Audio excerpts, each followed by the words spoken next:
નમસ્કાર દર્શક મિત્રો, પ્રાઉડ તાપી ન્યૂઝમાં આપ સૌનું સ્વાગત છે। તાપી જિલ્લાના નીસર તાલુકાનું એક એવું ગામ જે ઉકાઈ ડેમ બનાવાયો ત્યારે તાપી નદી કાંઠે આવેલા ગામને વિસ્થાપિત કરવામાં આવ્યા હતા।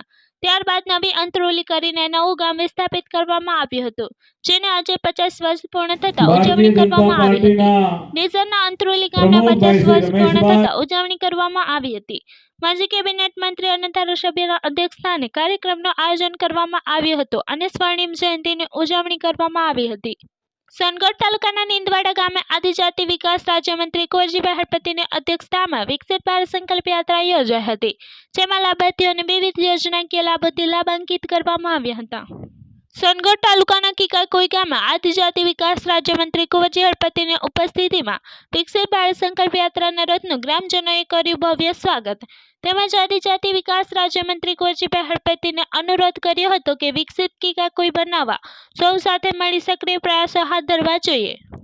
વ્યારાના ઊંચા માળા ખાતે રહેતા ઉલ્હાસ રામપેટકરનું પોતાનું મકાન છત્તીસગઢ રાજ્યમાં આવેલ છે, જે મકાન ભાડા પેટે આપવા માટે મેજિક બ્રિક્સ નામની વેબસાઇટ પર ઓનલાઈન મૂક્યું હતું, જેના આધારે તારીખ 4/9/2022 રોજ અજાણ્યો ઈસમ જેને પોતાની ઓળખ રણદીપસિંહ તરીકે આપી હતી, જે બાદ આ અજાણ્યા ઈસમે ઓનલાઈન ટ્રાન્ઝેક્શનની મદદથી ટુકડે અંદાજે 13,000 રૂપિયા લઈ લીધા હતા અને વિશ્વાસઘાત કર્યો હતો।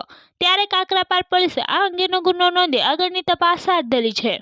કુકરમુંડા તાલુકાના રાજપુર ગામ ખાતે બે પક્ષો વચ્ચે જમીન મામલે ઝઘડો થયો હતો, જે બાદ સમાધાન પણ કરવામાં આવ્યું હતું, પરંતુ ઝઘડાની અદાવત રાખી બંને પક્ષો વચ્ચે ઝઘડો થયો હતો અને મારામારી થઈ હતી।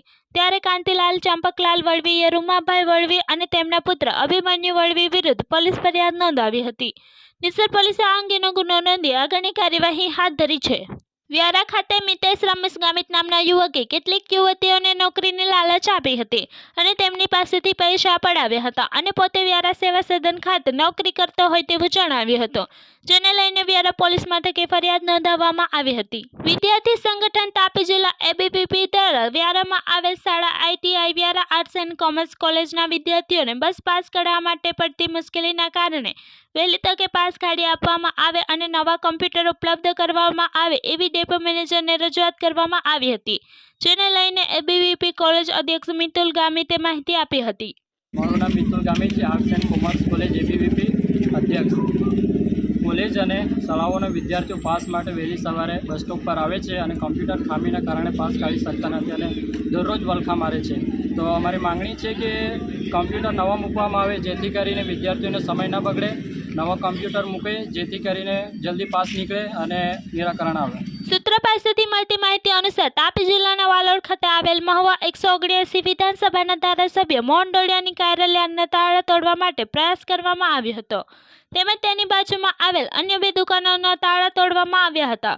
જો કે એક દુકાન ખાલી હતી, પરંતુ બાજુમાં આવેલ માજી તાલુકા પંચાયત ઉપપ્રમુખ અને હાલના તાલુકા પંચાયતના સભ્યની CVTN નાસ્તા કોર્નરની દુકાનમાં રોકડ સહિત અંદાજે 25,000ની ચોરી થઈ હોવાનું જાણવા મળ્યું હતું। Bureau report, proud Tapi news, Tapi.